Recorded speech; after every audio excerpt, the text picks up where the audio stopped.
machine is on the march again. Leicester Fan TV presents a variety of content, like fan discussions, match analysis, and engaging with Leicester fans worldwide. We want your views live. Thanks to our sponsors, Everards, Barlow Blinds, Pukka Pies, Car Leasing, Distillers Direct, Hollogram, Take Me, Newby Co, and the Foxes, Arms and Rainbows. We are live in 10, 9, 8, 7, 6, 5, 4, 3, 2, 1.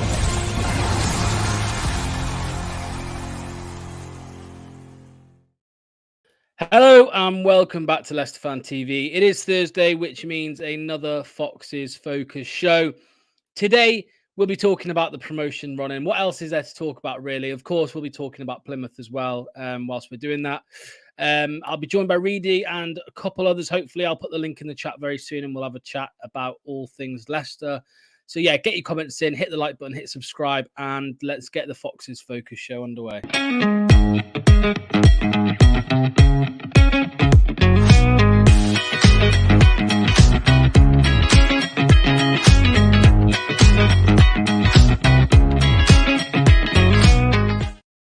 So, as I said, welcome back to Leicester Fan TV. A load of comments flying in already, so please carry on doing that. Hit the like button as well as always, and hit the subscribe button too if you haven't already. Let's look at some of the comments to see who is here in the chat. Kian is here, evening teammate. Andy Sheba's here. Andy, I'm going to be putting the link in the chat soon, so if you want to come and have a chat, do so. Same with you, Boho, as well. Anyone, just click the link if you want to come and have your say. Morning, Knox, glad to see you, mate. Glad to see you too, Boho. Always nice to see you in the chat. Kunal, strange results so far this week. Absolutely. It's almost as if Ipswich, Leeds and Leicester don't want to get promoted. That's what it feels like. Bubba says, evening locks, don't know what Leicester team will shut for. Mate, I'm going to talk about this because I've been going on a couple different channel shows recently. And like, that's all whenever they ask me for a score prediction or a results prediction, I always say the same thing. I don't know because I don't know what Leicester are going to turn up. I never know what Leicester are going to turn up. But I'd rather just know we're shit. You know what I mean? I just rather know we're terrible and we won't win than have this kind of anxiety that we almost get that, are we going to turn up and smash a team or are we going to turn up and just be like we were the other night? Dawn's here again, as always. Evening locks and all. Evening to you, Dawn. Calibo1 says, evening all, it appears the pressure is getting to everyone. I predict a very tough game, but I predict to scrape a 1-0 victory.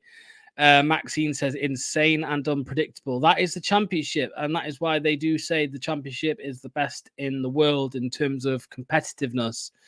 Not in terms of quality, because the quality is shit in this. This league's awful, mate. Don't get me wrong. Some of the players that are playing in this division are just pony, but in terms of competitiveness and as a neutral and all of this, all of the usual stuff, what a league. We're going to talk about this. I'm going to save this comment, Boho, because I'm going to speak to Reedy about this one, about panicking and sacking Enzo and all of this, blah blah blah blah blah. So we'll come back to that in a second. 1-0 loss or 1-0 win, who knows? Yeah, exactly. All right, mate. Your friend Enzo had a good pre-game interview. See it? The pre-game interview. I don't know if I saw the pre-game interview. Am I missing something here, Reedy? Do you know what he's talking about? No, I don't know. Tita Blue, elaborate, mate. Elaborate what you meant.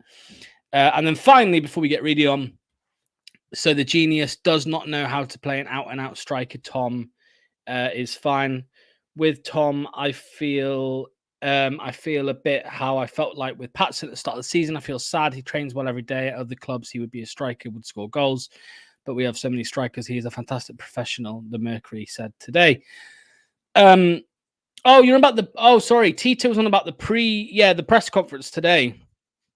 Yeah, we're going to talk about that as well. We've got loads to talk about, so let's get a move on. And just before I add Reedy, sorry, let me just put the link in the chat. So we've got so much to talk about. So come and have your say. We'll talk about a whole load of things. If you see this on Facebook, click it, come and have a say.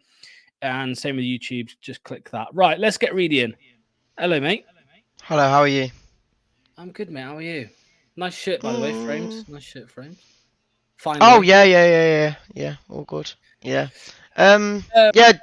Bit deflated from the other night, but I've had time to process it, and you obviously all saw my comment that night, but it is what it is. So. Yeah, the Mavididi comment. Well, let's just start on this, Reedy. I want to call you out for something here, mate, because what I want to ask is, do you think Patson Daka's had a better season than Mavididi? No, he hasn't. No. So my question to you is just, how come you've never said anything like that to Daka, about Daka, but you're happy to say it about Mavididi? Because it feels like, I think Phil said it on the show as well, or Sam did when you did the post match. And the fact is, it feels like a Barnes situation where his performances are nowhere near the level, but he's getting the assists or the goals in a 1 minute out of a 90-minute spell, and it obviously gives him, for me, it gives him the, I don't know, shows people what people ain't seeing in a way. Like for me, he's been awful since he got that Player of the Month. And again, don't get me wrong, he's putting these big goals in, like the last two games, other than, well, yeah, but the ones I can remember, obviously, the Norwich game and the Birmingham game. Obviously, he was awful against Millwall, but again, the moments that, yes, it's brilliant to have, but the other 89 minutes of his game, I'm sure a lot of people have been moaning at him. So yeah, well, just because we touch on Daka, let's just, because like I said, there's so much to talk about tonight, so let's just tick one off straight away in terms of the striker. Obviously, you've said what you've said about Daka in terms of coming up with assists here and there. There's been talk today about Cannon because Enzo has basically compared the situation with the situation with Cannon now, compared that to the situation with Daka at the start of the season, where, you know, he had Iheanacho, Vardy, and not really Cannon. Yeah, Iheanacho, Vardy, and Cannon kind of sharing the minutes, and Daka couldn't get a look in. Now Cannon's not getting a look in, even though he did okay when Daka went off to AFCON. Who would you start? If it was down to you, do you start Daka or do you start Vardy or Nacho, or do you take a risk on Cannon because we're not scoring enough at the minute? What do you do? To be honest, it doesn't matter who we have up front. For me, the way we played, the style we played, they don't even use them really. They use them as a false nine in a way. We barely use them in the front line. So for me, whoever starts, as long as, like I say, they're all should be good enough strikers to put them in the net. The only reason people are saying not to start Daka is because he's misses, not to start Vardy because he's not scoring. Like I say, any of these players on their day will score a goal, but they need to get the opportunities to do it. The one chance Daka got, he missed, and everyone blames him for missing his chance. It's like you had 90 minutes in that game to score a goal. You couldn't do it. The one chance a striker gets and he doesn't put it away, they blame him. I'm not just saying that with Daka because Vardy had that a couple of weeks ago against Bristol City, but any striker in this team should be able to put these away if they get the chance. Yeah, the reason, you know, I do like a good Daka moment, but I'm not even going to talk about the miss because I agree it's stupid. I said it on after the match with Phil. How on earth? As soon as Daka missed that, I was like, well, there's the blame going on him for the game. You know what I mean? Instantly, people will blame Daka, but you know, you've had 10 other outfield players, you know, on the pitch for 90 minutes before that. So, and Andy Sheba, I know you were just here, mate. So I was going to get you on. So come back on, mate. I'm not ignoring you. Don't worry. You were gonna be added on. So click back in. So yeah, there's the striker talk done because we talk about the striker situation nearly every week. You know, and whatever happens. So yeah, we'll see what happens. Let me think of the next topic we're going to talk about. Let's talk about the fact that we are still top, and the reason we're top is because Ipswich and Leeds lost on the weekend, and then Ipswich and Leeds both drew midweek. Were they both 0-0? They were both 0-0, right? Yeah, they were both 0-0. So we are actually in a better position than we were, aren't we, this time last week? Because no, because we gained both teams 6 have gained points. But we gained 6 points on them, and they've only gained, and they only got 1 point each. No, sorry, we gained 3 points, and they only gained 1. Do you get me? I get you, but I don't know. All I know is we have been the most luckiest team in the world to lose to Millwall, and them to both to drop points. Yeah, but then they should have been lucky. wiping the floor. So yeah, but then you could say they're lucky. We were shit, and we bottled 17-point lead over third place. So well, yeah. But right, let's again, get Andy in. I'm a miracle. It's a miracle we're top. So that's all I'm gonna say. Yeah, I agree. It is a miracle. Hello, Andy, mate. How you doing? Not too bad yourself.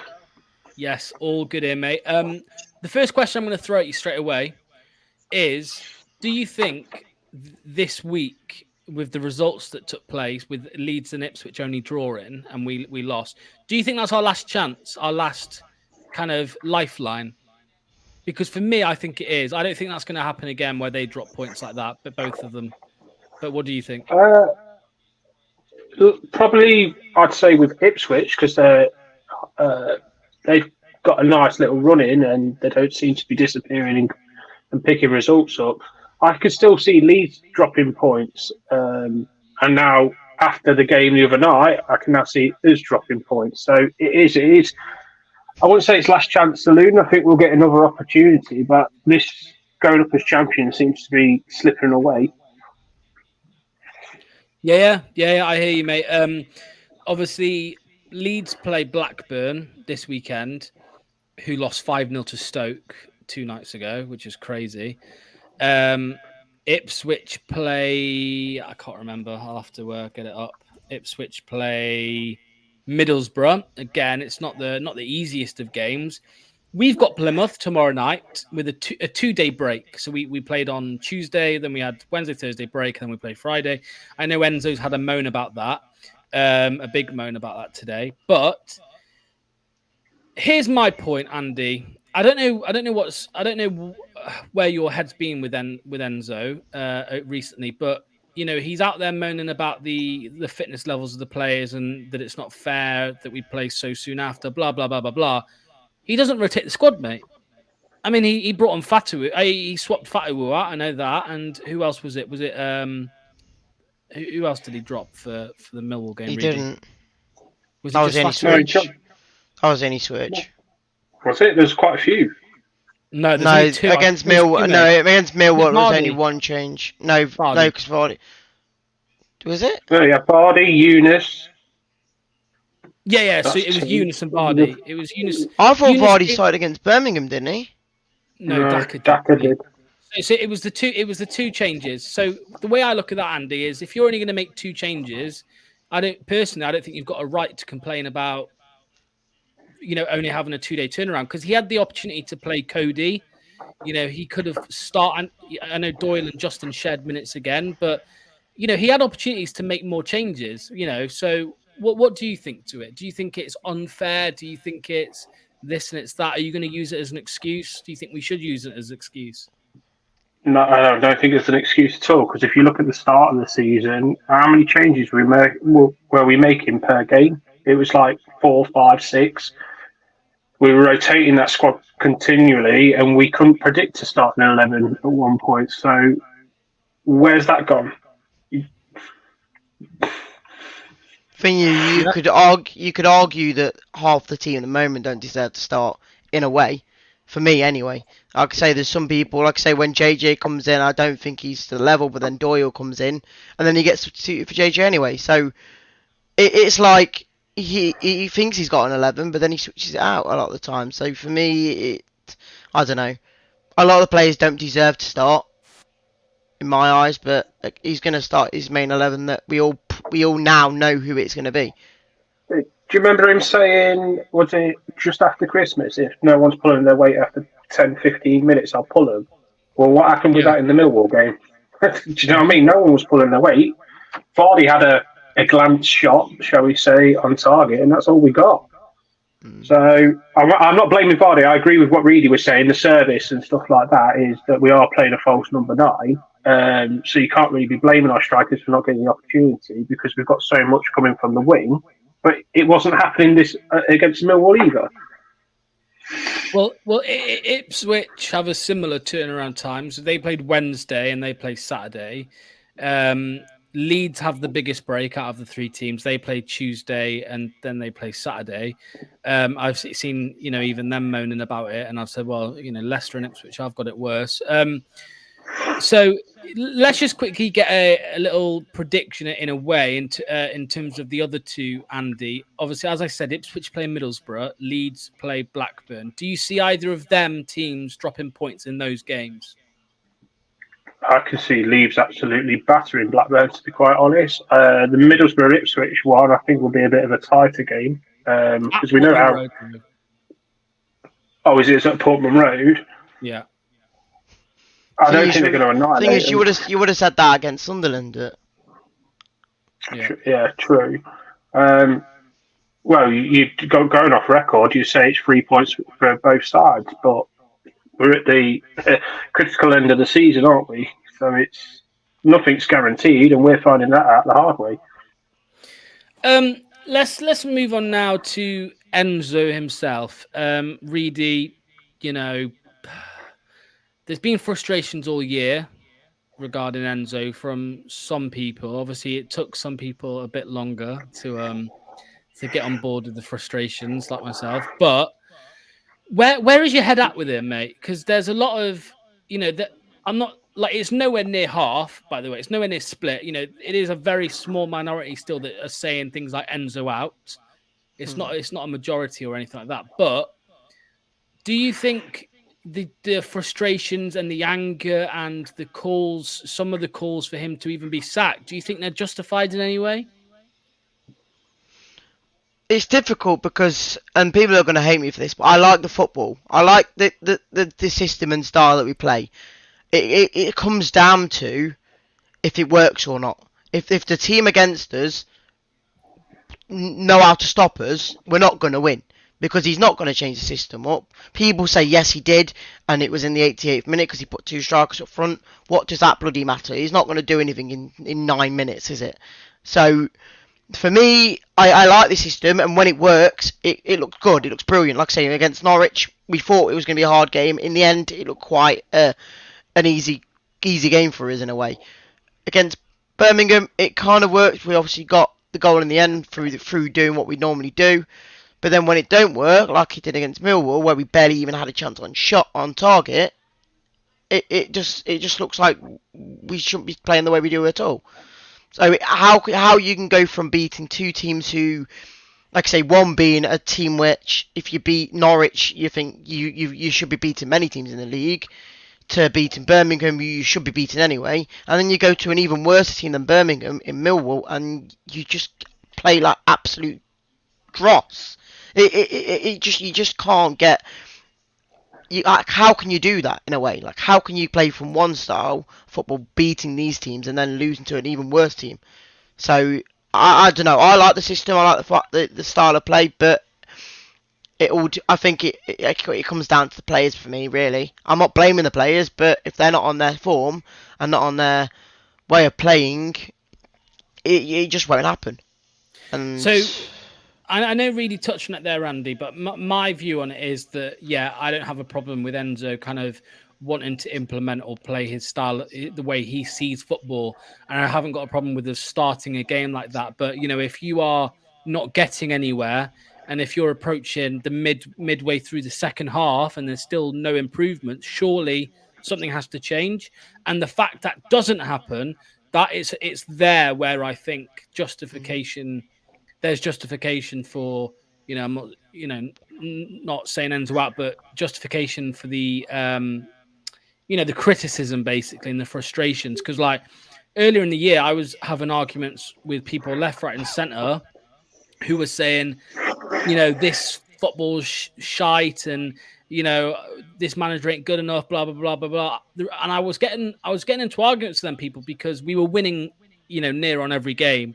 And that's all that matters.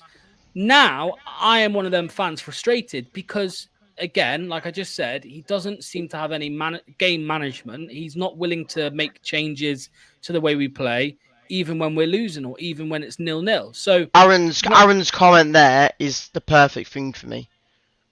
Enzo is reactionary and not proactive. He always seems to put the subs on after something after we happens in the concede. Yeah. So what do you think, Andy? I agree. I think we've become, for certain sides, that figure, we're predictable. We play the same way all the time. And, I mean, we're not new to this, and we've seen the core of that squad and has not changed for a good few seasons. And we know they can play a better way. And they can be attacking on the front foot. We can be, like, Ricardo is itching to get that ball out of his feet all the time, always looking forwards. And we just seem to want to hold the ball back. And we play this, I call it, we try to put a fishing net out and drag the opposition players towards us.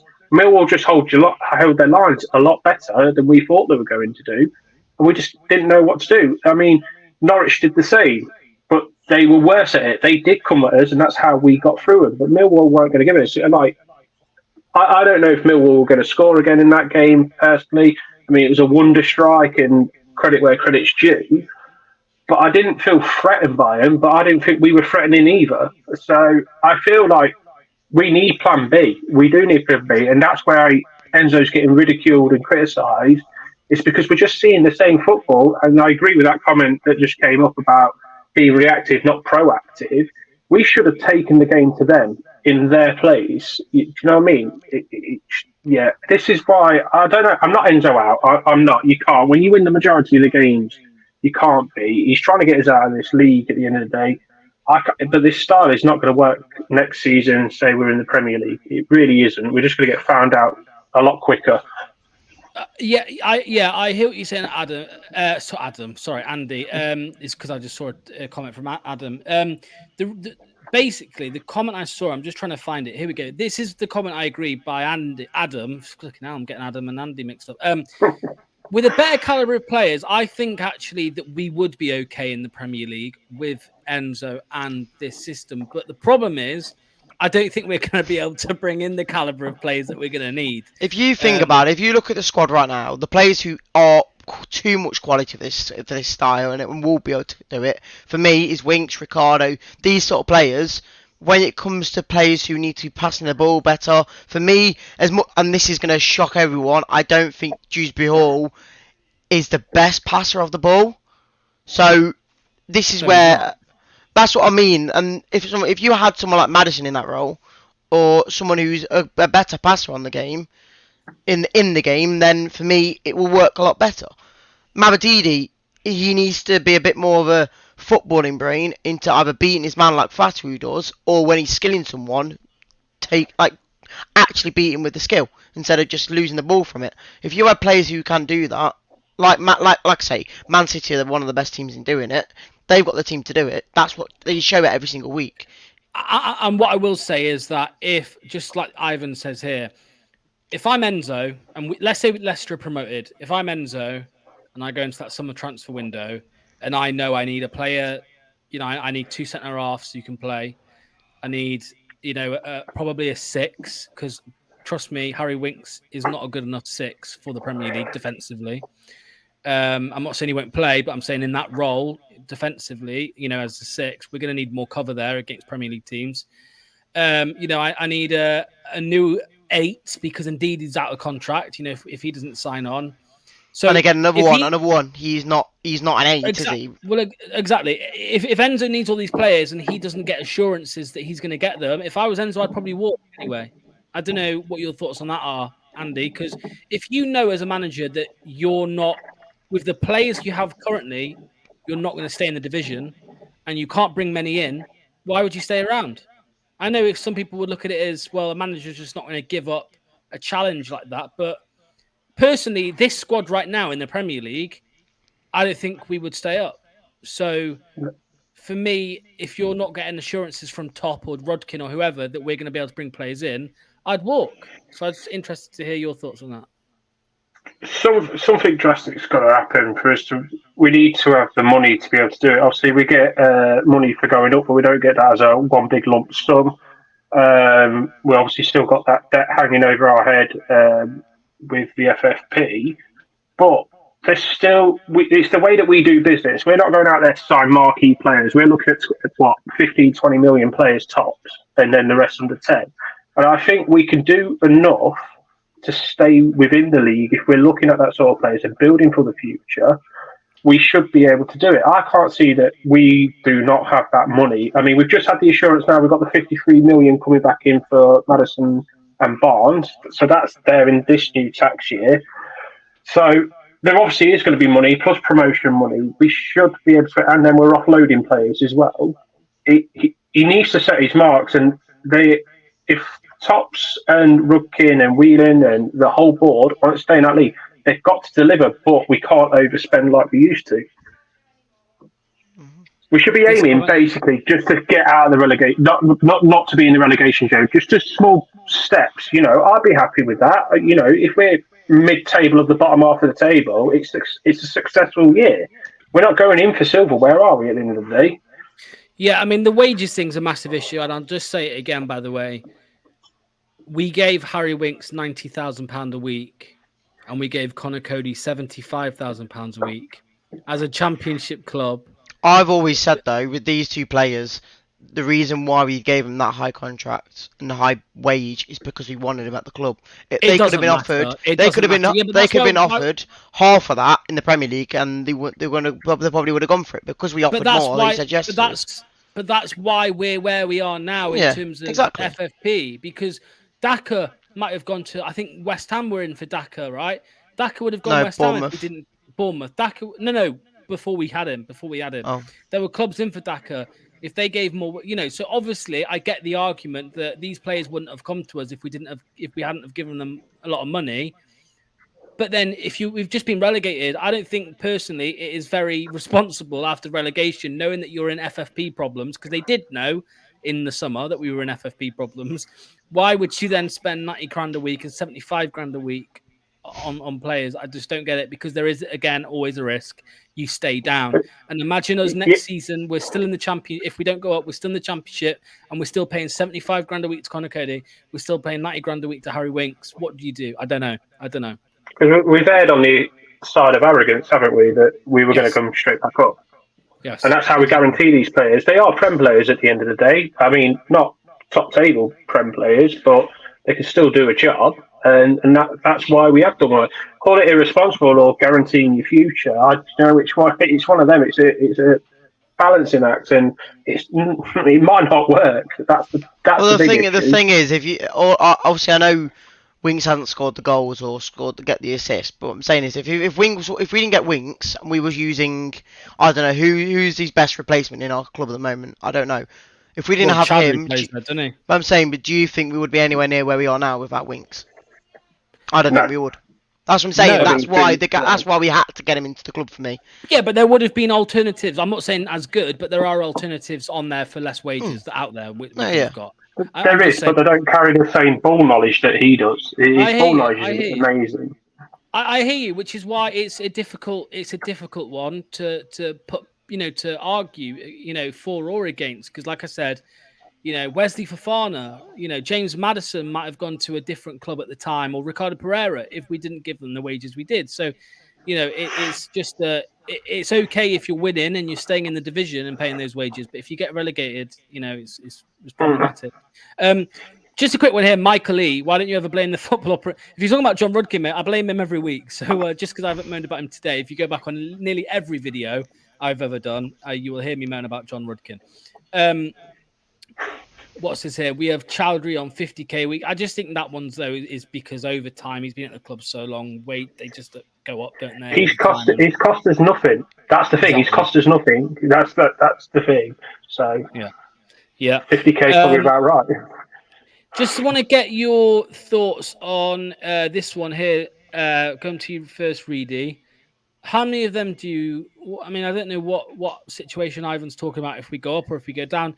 The one in particular I want to talk about is Vardy. I mean, first of all, do you see him staying if we go up? In my personal opinion, I'd give him one more year in the Premier League for him to do what he can and kind of be like a farewell year for him. For me, that's how it should be. But Again, it's the end of his contract. I wouldn't be shocked if he does leave. But again, to get promoted, maybe he wants that last year to be him getting promoted back to the Premier League. I don't know. It would be nice to see him for one more year in the Premier League to show what he can do, but I don't know. Okay. And the second question is, if we don't go up, do we keep him?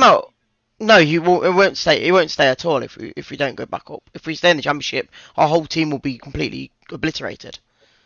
We'll lose every single player in our club, basically, every single one at the high levels, and that means that Enzo will go because he will not be able to play the style of football he wants to with an academy-style squad. We're screwed if we don't go up. We're literally screwed because we've got the transfer embargo, haven't we?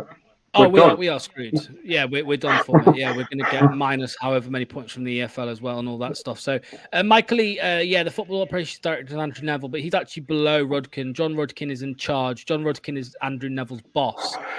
So, for me, it falls on the guy at the top, and it's Rudkin, and then it's top. So, that's why I'm not throwing any blame at Andrew Neville, because if Andrew Neville ain't doing a good enough job, then why hasn't Rudkin sacked him? Why hasn't Top sacked Rudkin and all of this? So I want to see Nelson Alves and Bray. I don't think that's happening this season. To be honest with you, I think there's you might see next season. You don't go up. Yeah, exactly. Yeah. And then some people talking about Whelan as well. Yeah. All right, then let's just quickly talk about Plymouth. So, we played Plymouth. Obviously, they've recently sacked their manager.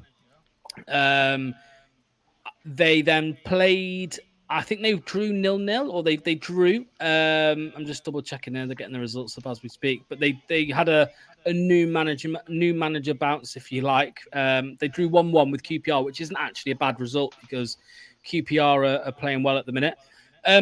What do you think, Andy, mate? I mean, for me, I'm worried because I just thought when we won those 2 games on the bounce, it kind of was like, oh, we're back. We're back now. We're back in business. And then obviously that goes and happens against Millwall. Going back to what I said at the very start of this show, I don't know what Leicester's going to turn up. Do you feel the same? You don't know what Leicester's going to show up, or? Oh, I know what I hope. But I agree with you. I don't know what's going to. I hope that we bounce back. That's what we want. I mean, I don't like the fact that they've got a new manager coming on. They've just sacked their manager because them players perform completely different. We've seen it many, many times where we get rid of a manager and then we go win the next game or then win the next 2. And Holmes Park is, don't get me wrong, it's a pleasant place, but it's not the nicest of places to go, especially on a Friday night. So we've got to make sure we're up for it, big time. We've got to make sure we're up for it, and it's going to come down to how do we start? It's who do we start up front? Who do we start in the middle? I just hope it's we go in there with our tails up and just absolutely obliterate them. To be honest, but we don't know. Give me your score prediction and first goal scorer. All right, so it's Mavadidi's going to start, and I think Mavadidi will score. I can pretty much guarantee that one. Not the scoring, but I can guarantee he's starting.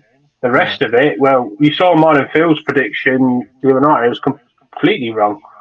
I don't think Vardy should be starting. I think he's, again, I stand by it. He's better off the bench. Don't think Yunus Atgun should start. He's better off the bench. So I think we need to go back to the squad that we started against Birmingham, personally, and just take it from there. Okay, lovely stuff, mate. Andy, thanks for jumping on, mate. Much appreciated. I will let you go. And there's some Geordies in the chat now for some reason, so we'll have a chat with them. But yeah, I'll see you soon, Andy, mate. Cheers. Thanks for coming on. All right, see you later. Cheers in a bit. Geordie, big up, lads. How are the lads? It was a shocking defeat against Millwall. It was. It feels as if Enzo can't get the team energized and geared up for games. Yeah, I know what you mean. Enzo had it the wrong way around. We should go at teams at the beginning and play the tippy-tappy game once we take the lead. I agree, 100%. Chris says they play straight through us as opposed to stopping us, played their game and ignored ours completely. How is Barnes getting on? I know he scored a couple of goals the other week, but Anyway, Reedy, your score prediction, mate. What are you thinking for the Plymouth game? Are you going? You're not going, are you? I'm not going. No chance. It's the one game I'm glad I'm not going. I couldn't give you a scoreline, to be honest. You have to. They're the rules. 2-2. Whittaker's gonna score. We all know it. He's been brilliant this season for them, even though they're in wherever they are in the table. He's been brilliant for them, so I won't be shocked if he scores one or two of them. I just hope that we're on form and we do something and get some goals. But again, for me, Mavadidi has to be dropped. And as much people be like, oh, he scores these big goals, bring him on halfway through the game and he might try a bit harder. I don't know. But who do you replace him for? I do not know. So, again, the team's going to be basically the same.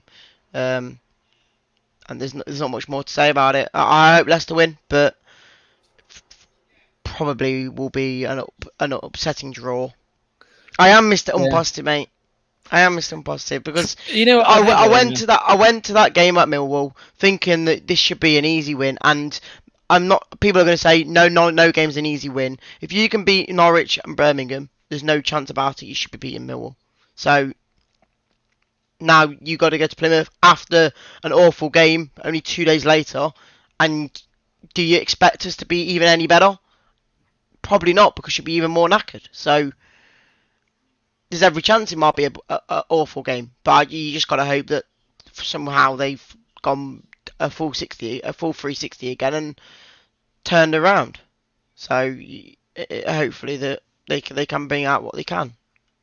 Well, for anyone who's watching who was looking forward to the weekend, there you go. Really pissed on that, so no problems whatsoever. But no, I'm in the same mindset as Reedy. So yes, Mark Watson. As long as he scores, I don't care, because the amount of time I get pissed off with people blaming him for one chance missed in a game is ridiculous.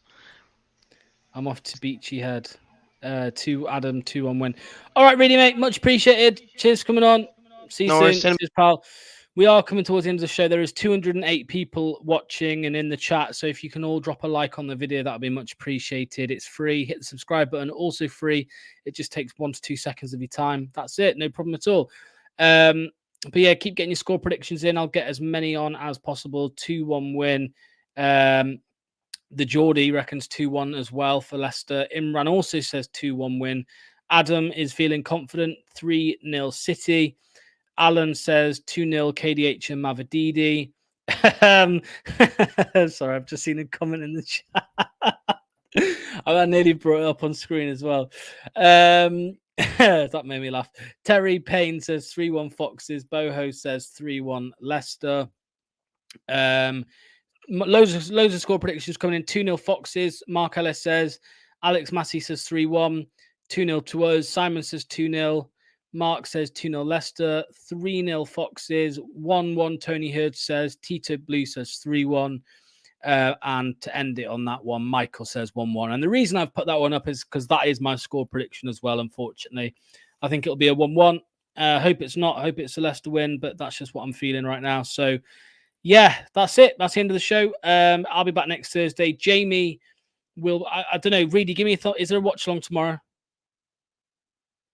Maybe. There might be a watch-along on Leicester Fan TV tomorrow. But if not, the next time you'll see us is on Sunday at 10 a.m. Jamie from the Fox's Arms will be doing his famous Aftermath show.